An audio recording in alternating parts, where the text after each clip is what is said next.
My name is Devin Larson, and I'll be presenting a persuasive speech. Now, it's no secret that on average, America is one of the unhealthiest countries in the world. The CDC reported last year that in 2017 to 2018, about 42.4% of all American adults were considered obese. Now, by American medical standards, obesity is a severe health risk, and the fact that almost half of our adult population is considered obese is a very big problem. Most notable contributor to significant weight gain that's associated with obesity is the abundance of processed foods, artificial flavors, and refined sugars in the typical American diet.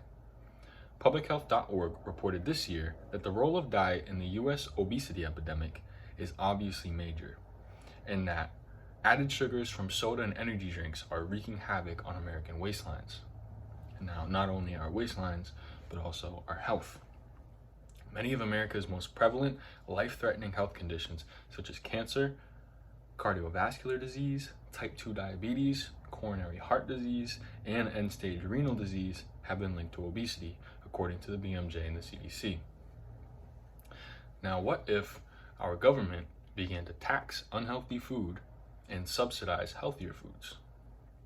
Taxing unhealthy foods would incentivize many Americans to purchase healthier options rather than the more expensive, unhealthy options.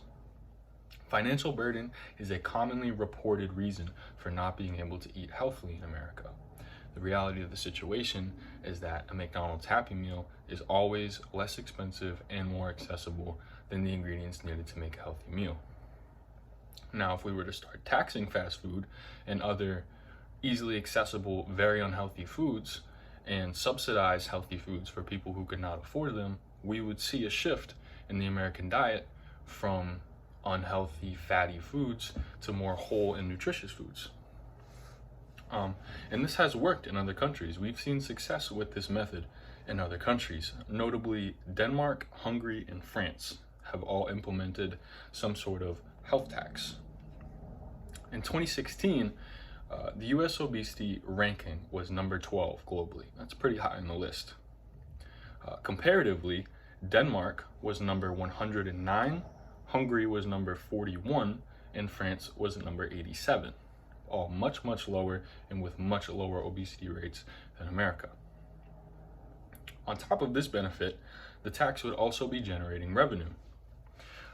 Comparable to recreational products like cigarettes, alcohol, and cannabis, unhealthy food will still be purchased in high volumes despite the tax. People love unhealthy food just like they love other products that are taxed highly, and will pay the extra price to get them. Now, this tax money can be taken and funneled into programs that would further aid in the battle against obesity. Another big part of obesity is the lack of exercise, and we've seen programs before that try and teach kids the importance of exercise, like the NFL Play 60. I had that in my middle school.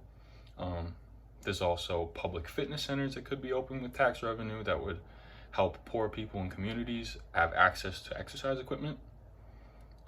We could teach nutrition in school with that tax money, because that's not commonly taught. In conclusion, a fiscal approach to the issue of obesity could be a very successful way to change the American diet. By imposing a tax on extremely unhealthy foods like fast food and junk food and soda, while also providing financial aid to those who can't exactly afford healthier food, we would see a shift in the American diet from that of greasy, fatty foods to more nutritious and whole foods.